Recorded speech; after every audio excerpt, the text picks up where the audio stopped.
Et bonjour à tous, bienvenue à l'association M pour un tutoriel pour un Samsung Z Flip 5.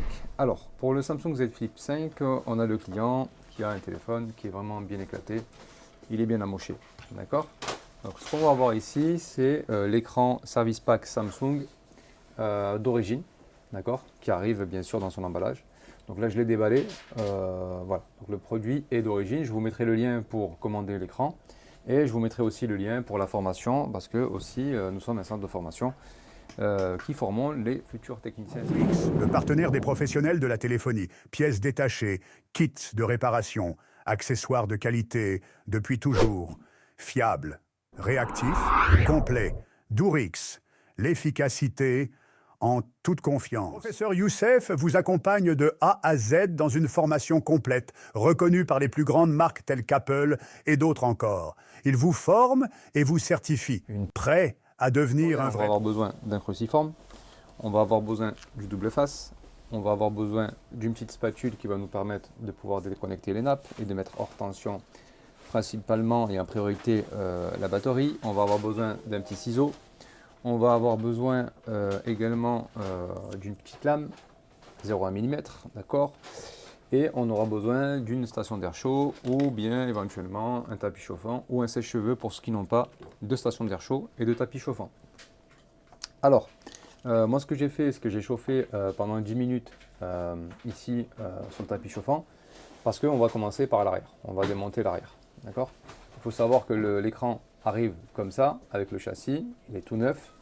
Le but est de mettre tous les éléments à l'intérieur, donc ce qui veut dire qu'on ne peut pas l'ouvrir par devant, on va l'ouvrir par derrière. Ok. On va avoir besoin aussi d'un bracelet antistatique pour éviter les décharges. Vous savez que le corps humain véhicule de l'électricité et il est dangereux bien sûr de manipuler un smartphone si on n'applique pas les mesures de sécurité. D'accord. Alors principalement, je vais venir ici avec la lame et je vais venir faire le tour pour déjà faire attention. Alors je rentre pas la lame complètement à fond, mais je vais juste la mettre aller à même pas à quelques millimètres, histoire de faire le tour. Ok. On a une première vitre ici, on va mettre le nouvel écran ici, on va se faire de la place. Voilà, on va se faire de la place. Donc on a quoi? On a la vitre ici et on a une deuxième vitre. Alors faites attention, celle-ci, il y a une nappe. D'accord. Alors cette nappe-là, si je tire, je vais la déchirer. D'accord. Donc ce qu'il faut faire, c'est venir déjà la déconnecter. Et pour la déconnecter, il va falloir dégoupiller un plastique ici. D'accord. Donc je vais venir le dégoupiller. Hop. Voilà, j'ai dégoupillé et en même temps, la nappe s'est déconnectée. Ok, alors je vais venir ici. D'accord. Et là, qu'est-ce que j'ai? J'ai de la visserie un peu partout.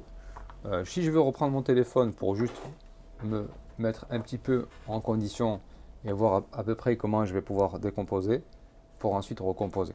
D'accord. Donc là, principalement, ce qu'on va faire, c'est enlever quasiment toute la visserie. Moi, ce que je vous conseille, c'est de constituer votre décomposition dans la verticalité et de faire en sorte que ce qui vient ici, par exemple, vous avez cette vitre, là, vous allez la mettre par exemple plutôt en bas, et celle du haut, il y a les caméras, il y a un détrompeur, vous ne pouvez pas vous tromper. Donc vous formez une verticalité dans la décomposition. Pareil pour la visserie.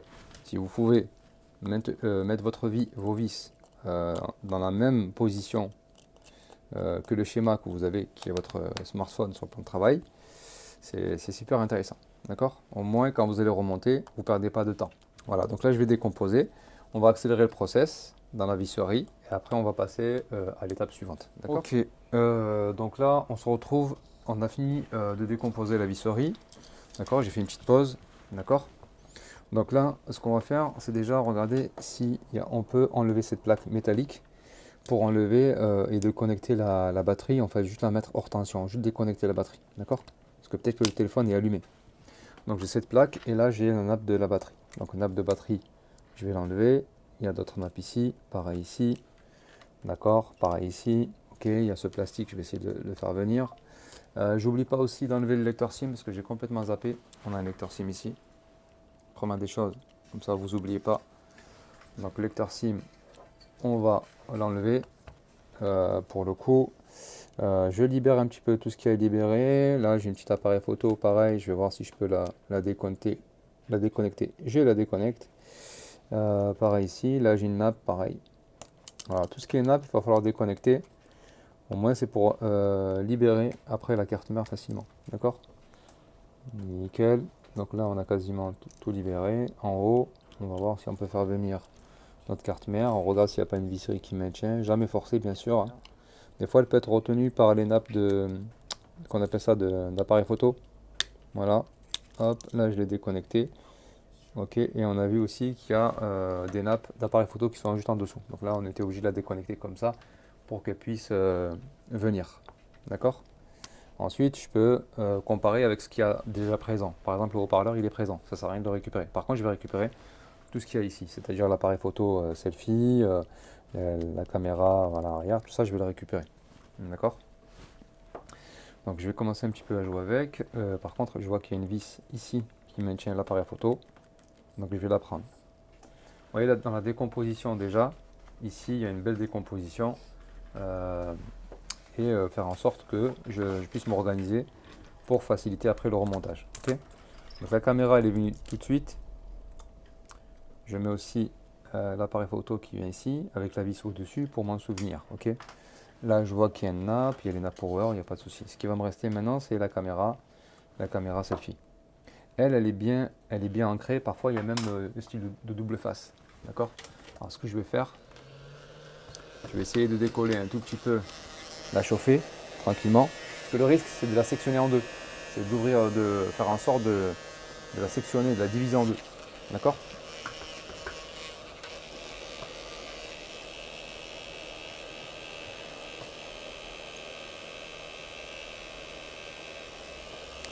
Voilà, on tire pas sur la nappe. Voilà. On voit bien qu'il y a une colle. Donc on va venir ici. Et je vais venir là. Voilà. En fait, l'idée c'est de faire en sorte de faire fondre le double face ou la colle qu'ils ont mis là, un style de gel de protection. Voilà. Donc une fois que la caméra selfie a été enlevée, on a la batterie. D'accord? Donc la batterie se trouve ici. Il y a d'autres nappes qui sont ici, qui sont présentes, mais la batterie. Je vais peut-être travailler déjà un petit peu avec ça et mettre le liquide. Alors on met un petit liquide qui permet de faciliter l'enlèvement de la batterie. Donc là ce que j'ai fait, c'est que je suis venu utiliser le liquide isopropanol.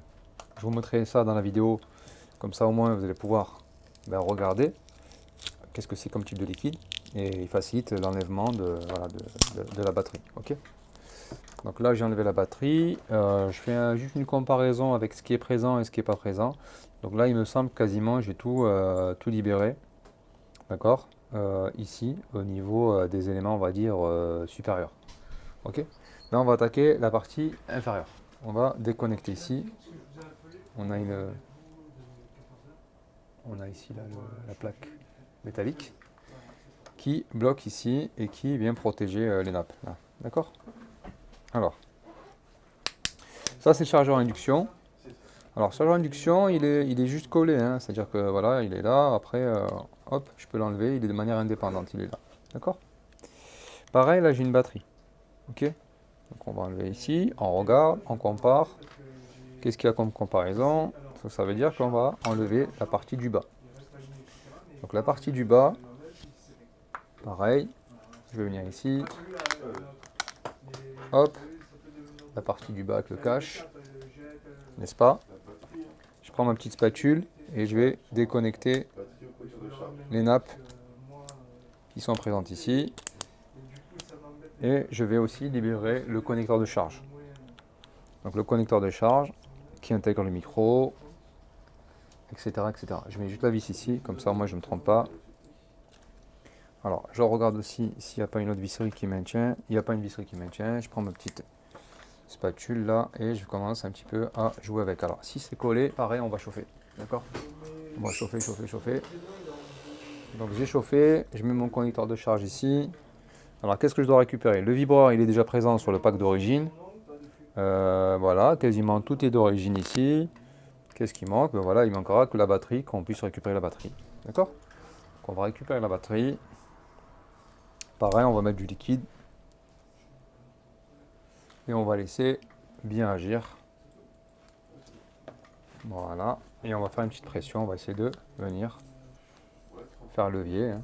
Voilà. On attend un petit peu. On est en train de faire une petite pression progressive. D'accord, on fait une pression progressive. Ça vient tout seul, vous entendez? C'est en train de se décoller tout seul. Ok. Donc là, qu'est-ce que j'ai fait? J'ai enlevé la batterie. Voilà, 2 batteries quand même. Voilà.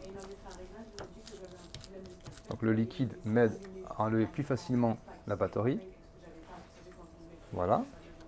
Donc là, je fais une comparaison entre le nouveau et l'ancien. Je regarde s'il manque des éléments pour les récupérer. D'accord? Je regarde ici. Donc il y a la nappe. Et on voit la partie du bas. Ça a l'air plutôt bien. Voilà. Donc ce que je vais faire, c'est que je vais remettre tous les éléments dans le nouveau. Et on va recomposer et remettre tout ça en bonne et due forme. Et je vous dis à tout à l'heure pour la prochaine étape. Ok, donc on va reprendre ce tutoriel. Comme je disais, on a enlevé tout ce qu'il y avait sur l'ancien. Maintenant, ce qu'on va faire, c'est qu'on va recomposer. D'accord? Donc la recomposition, là aussi, pareil, on va replacer le connecteur de charge, éventuellement. D'accord? Donc là, pareil, donc nappe qui est connectée, ce qu'on va faire, alors c'est une nappe quand même qui vient au-dessus de la batterie. Alors si ça vient au-dessus de la batterie, il n'y a aucun souci. Ce que je pourrais faire après, c'est-à-dire faire en sorte de venir placer la batterie. D'accord? Donc la batterie, je pense qu'elle se mettra comme ça. Ouais, on l'a enlevé comme ça tout à l'heure. Ok. Donc, je vais en profiter pour mettre du double face. Je vais commencer par la batterie. Comme ça, au moins, je vais épurer un peu mon plan de travail. Donc, j'ai pris mon double face. J'enlève mon double face. Donc, je viens ici. Je vais placer ma batterie. D'accord? J'en profite pour bien appuyer pour que voilà, il n'y ait pas de surélévation ou quoi. Et ensuite, je vais venir mettre le connecteur de charge ici, comme il était tout à l'heure. Attention, quand je viens le placer, je dois le placer de manière correcte, d'accord? C'est-à-dire que je dois faire en sorte qu'il n'y ait pas de surélévation, d'accord? Vous devez sentir que il a pris tout son espace. Tout l'espace a bien été pris, d'accord? Pour faire en sorte qu'il n'y ait pas de surprise après, ok? Donc là, je vais m'aider avec la petite spatule. Alors, pourquoi ça passe pas? Là, ça passe, nickel.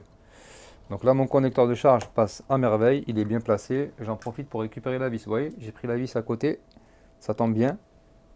Elle est juste là pour m'aider, hein, d'accord? Moi, je trouve que c'est sympa parce que le fait qu'on puisse directement, comment dirais-je, le fait qu'on puisse directement voilà, avoir la vis à côté, ça évite de chercher dans toutes les vis, quoi, d'accord? Ok, la visserie, ça reste de la visserie, mais c'est pas une raison pour, voilà, pas une raison pour qu'on puisse être désorganisé, quoi. Donc là, je peux connecter mes nappes. Et après, je viendrai mettre le cache par-dessus. Voilà. Voilà. Et là, je vais remettre mon cache tranquillement. Je vais remettre toute ma visserie en bonne et due forme. Voilà, vous devez sentir les clips, sinon c'est pas bon. Voilà. Alors là, on a une cache qui ne veut pas se clipser. On va quand même soit le redéclipser et regarder ce qui ne va pas. Alors, on va déclipser parce que le côté ici ne se clipse pas. Alors, on va voir pourquoi. Alors, peut-être qu'il faut le clipser lui en premier ou laisser un peu plus de marge. Ok, c'est pas un problème. Je vais venir déconnecter la partie. Hop, ok, super. Il n'y a pas d'élément de corps étranger, d'accord? S'il n'y a pas de corps étranger qui bloque, ce que je vais faire, on a dit, on va commencer par là. Ok, on commence par là, et là on voit que clairement, il n'y a pas de surélévation, c'est super. Donc ne paniquez pas, si vous voyez qu'un côté ne rentre pas, il ne faut pas paniquer. Voilà, ça ne sert à rien de paniquer. Vous venez, vous redéclipsez, vous reclipsez comme il se doit. Vous voyez? Donc là, j'ai fait mon petit modèle de schéma de vis et je vais respecter. Celle qui va en bas à droite va en bas à droite, celle qui va en haut à gauche, elle va en haut à gauche, et ainsi de suite. Voilà, ça va me permettre plus facilement de pouvoir travailler et remettre les vis. Vous voyez? La blanche, elle ira ici parce qu'elle était ici, et ainsi de suite. Voilà. Si vous arrivez à travailler comme ça, alors si vous n'avez pas l'habitude, vous prenez un petit carton. Voilà, vous prenez un petit carton, voilà, ou vous prenez une plaque aimantée, d'accord? Il n'y a aucun souci, hein. On en arrive là. Ce qu'on va faire, on va quand même brancher les nappes. Voilà, on va quand même brancher les nappes. Comme ça, moi, c'est fait. On va mettre le capteur de chargeur induction aussi. Voilà. Hop. Voilà. Ah, ok. N'oubliez pas qu'il y a un plastique ici. Voilà, il y a un plastique vert. Ce plastique vert recouvre la petite nappe de batterie. Alors après, on n'a pas le choix, on ne va pas laisser la nappe à la fin, puisque là, on est obligé de remonter, donc on ne peut pas le laisser à la fin, c'est pas possible. D'accord? Donc on va venir ici, on va remettre la nappe induction. On remet la nappe induction, qui est juste ici. Super. J'arrive à la clipser. Ok, très bien. Qu'est-ce qui va avec la nappe induction? On a vu qu'il y avait une plaque qui maintenait. D'accord? Voilà. Donc une plaque qui maintient. Elle maintient quoi? Elle maintient les nappes pour pas qu'elles se barrent. D'accord? Voilà, pareil, là, on va trouver le bon sens. Elles ont bien été faites. Si on ne remet pas ces nappes, les deux nappes peuvent se décoller. Pareil, j'ai mis la plaque et j'ai mis les deux vis qui vont avec. Comme ça, moi, ça me permet directement de pouvoir mettre les vis au bon endroit et pas faire à chaque fois du approximatif, quoi. Alors là, par exemple, j'ai une surélévation dans cette plaque ici à droite. Quand j'ai vissé la vis, j'ai une petite surélévation qui attire mon attention par rapport à l'autre. Soit la nappe elle est mal connectée, soit il y a un petit souci au niveau. D'accord, ok. Je vais déconnecter, ouais. Et là, elle est bien connectée. Alors n'hésitez pas, hein, si vous avez besoin d'informations sur la formation, je vous mettrai le lien. Hein, je vous mettrai le lien pour la formation, il n'y a pas de problème. Vous pouvez venir vous former à nos côtés. Voilà, super, nickel. Pareil, là, je peux commencer par la batterie, comme ça, moi, c'est fait. Je prends le double face. Double face. Je viens, alors je sèche bien parce que j'ai encore un petit peu de liquide. D'accord? J'ai un petit peu de liquide. Je vais mettre quand même un morceau de double face, je pense que ça va être bien. Ok, on va venir couper. Voilà, je peux même venir ici, c'est pas un souci. Voilà, hop. Là, j'ai mis mon double face. Alors là, je vais juste essayer de regarder le sens. Il me semble que par rapport à la carte mère, ça va pas être comme ça. Détrompeur, ça risque d'être comme ça. Oui, c'est ça. Super, alors je passe la batterie complètement en dessous. D'accord? La batterie, c'est la première. Ok, j'ai mis ma batterie, ma deuxième batterie, et là, elle est bien mise. Super. Je vais enlever tous les films de protection. D'accord? Les films de protection, dont la petite caméra selfie. D'accord? Ok, super.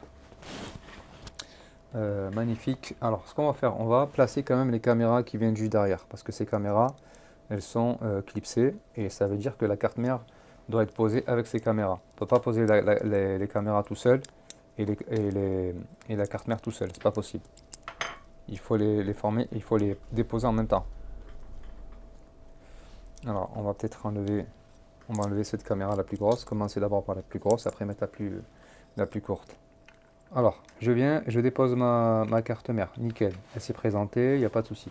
Je récupère la vis qui m'a permis de fixer mes appareils photo, comme ça bouge plus. Je l'ai mis ici. D'accord? Ok, super. Je viens mettre la nappe de la caméra, selfie. Voilà, caméra selfie. Ok, on va rebrancher toutes les petites nappes qui étaient à côté. D'accord? Voilà. Alors, vous avez aussi ce clips ici.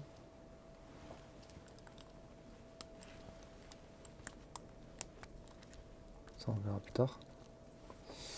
Ensuite, vous avez ce clips en haut à droite que je vais clipser. Vous avez cette nappe et vous avez cette nappe aussi qui est là-bas, en haut, la plus grande. Ok? Je vais brancher la nappe de batterie aussi. Ok, je prends mon téléphone dans les mains pour avoir un meilleur visu, enfin meilleur visu, oui, certes, et une meilleure prise. Faut pas rester bloqué sur une position. Faut pas hésiter à prendre son téléphone et à tourner. Ok. Et j'ai quoi? J'ai cette plaque métallique qui vient ici. Voilà, ok. Donc là, ce que je peux faire, c'est remettre déjà une vis ou deux, juste histoire de voir si mon téléphone il s'allume. Ça sert à rien de tout remonter si votre téléphone ne s'allume pas. Donc je vais mettre juste une vis ici, je vais faire un croisé et je vais mettre cette vis ici. D'accord? Avant de tout remonter. N'est-ce pas? Parce qu'on a très bien avancé. Donc là, le téléphone, ce que je vais faire, je vais essayer de l'allumer. D'accord? Je reste sur le bouton power.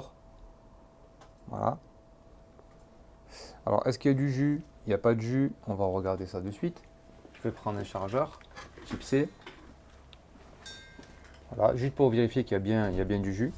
Alors là, on a une nappe, mais qui n'a rien à voir. C'est une nappe, je pense, par rapport à l'écran externe, pour le visu. Donc j'ai bien un visu, d'accord? Il est en train de charger. Ok. On va attendre qu'il charge un petit peu et on va finaliser en beauté. D'accord? Ok mes amis, donc ce qu'on a fait, on a mis à charger le téléphone un petit peu, on a eu un visu. C'est un très bon signe. D'accord? Ce que je vais faire, il est à 4%. Je vais l'allumer déjà pour faire les tests et voir si le tactile fonctionne, etc., etc. En tout cas, ce que je peux vous dire, c'est vraiment un vrai plaisir de travailler avec des produits d'origine. Parce qu'au moins, le produit, il est fiable, il est garanti. Au niveau de la qualité, franchement, il n'y a pas d'équivalence. Donc, remettre l'original, c'est une chose qui est la meilleure que vous puissiez faire sur votre téléphone. C'est vrai que des fois, il y a des différences pour certains modèles. Vous avez du premium, mais l'original, ça reste quand même intéressant. Pour la simple raison que la colorimétrie de l'écran est beaucoup plus contrastée. Elle est fidèle au produit d'origine. Le premium, lui, ce qui va se passer, c'est qu'il va avoir un petit peu des couleurs un peu moins. Les couleurs seront plus fades. Les latences sur le tactile aussi. D'accord? Donc, super. Donc là, on a le téléphone. Ok. On fait quand même un mouvement de fermeture, d'ouverture pour voir, hein. On ne sait jamais. Je vais quand même rebrancher le câble parce qu'on est à 4%. Ok, 4%, qu'est-ce qui se passe? Hop, on a bien le visuel, n'est-ce pas? Super, donc le téléphone fonctionne à merveille. Donc restera les tests appel, émission, réception, les caméras, le Wi-Fi, vraiment tester tout ce qu'il faut tester, d'accord? Donc là, ce qui me reste, c'est remettre la visserie, d'accord? Remettre mon double face, d'accord, tout autour ici. Alors là, je vois que quand même, il y a un nettoyage à faire pour la vitre arrière, c'est-à-dire qu'il faut gratouiller un tout petit peu l'ancien double face, d'accord. Donc, ce que je vais faire, moi, de mon côté, je vais vous montrer comment placer le double face pour pouvoir refermer la vitre. Donc, je vais venir ici et je vais prendre les mesures au fur et à mesure. Dès lors que j'ai la mesure adéquate, je vais venir couper, n'est-ce pas? Alors, la vitre arrière, elle est là. Ok. Donc, la visserie, pour la partie du bas, je l'ai remontée. C'est-à-dire, je mets le double face, il n'y a pas de souci. D'accord? Je vais juste préparer le terrain proprement. Ok. Et faire en sorte que le double face soit posé. Alors, le tuto, il est vraiment très très long. D'accord? Pour le coup, je mettrai la vitre de cette manière-là. Donc, il y a des trompeurs. C'est-à-dire que vous ne pouvez pas vous tromper, hein. Vous mettrez votre vitre comme ça. Voilà, une fois qu'elle est posée, elle va coller avec le double face, d'accord? Bien sûr, ce qu'on pourra faire, je ne vous l'ai pas dit, mais je vous le précise, on peut utiliser des mini-étaux, d'accord? Alors, il y en a qui travaillent à la colle, moi j'aime pas trop travailler à la colle parce que je me dis si je dois revenir à la colle, c'est dégueulasse. Mais on peut mettre des mini-étaux comme ça et serrer, voilà, une fois que le double face est posé, je viens serrer ici, j'en mets quelques-uns, histoire que le double face puisse bien se marier avec la vitre. D'accord, et accentuer la presse. Voilà, donc ça, pour le Z Flip 5, je pense qu'on arrive à la fin. Le téléphone est quasiment terminé. Pareil ici, donc j'ai une nappe. La petite nappe de mon écran externe, je viendrai la mettre ici, d'accord, et je pourrai... Alors, ce qu'on va faire aussi, c'est éteindre le téléphone et venir surtout tester l'écran externe pour voir si il répond bien, etc. On va mettre la nappe, voilà, sans trop forcer quand même. Voilà, on va mettre la nappe. Je peux faire un deuxième tour si tu veux. On va faire un deuxième tour, hein. Ok, donc là j'ai mis l'écran externe, d'accord, et je vais allumer mon téléphone une fois, d'accord, pour au moins être sûr, voilà, que mon écran fonctionne à l'arrière. Voilà, l'écran fonctionne bien à l'arrière. Il y a le risque quand même de l'endommager. C'est pour ça que j'ai fait vraiment très attention au départ. Quand j'ai enlevé la vitre, j'ai bien chauffé pour faire en sorte de ne pas endommager l'écran. D'accord? Ok, alors j'arrive sur le menu. Je vais fermer quand même donc l'écran externe. Enfin, voilà, le Z Flip, quoi, le fermer. Et faire en sorte pour vérifier que j'ai bien l'écran et l'heure qui s'affiche. Donc il y a bien l'heure et l'écran. Et le tactile fonctionne. D'accord? Donc pour le coup, moi j'arrive à la fin. Donc en tout cas je vous remercie. N'hésitez pas à vous abonner, à partager, à liker. Voilà, donc ça m'a fait plaisir de partager ce tutoriel sur le Samsung Z Flip 5. Vous avez le lien du site internet où vous êtes livré rapidement en express pour les pièces détachées smartphone. et vous avez aussi le lien pour la formation, pour devenir technicien smartphone. Je me ferai un plaisir de vous recevoir ici et de vous former. Et je vous dis à très bientôt pour une prochaine vidéo. Merci, ciao ciao.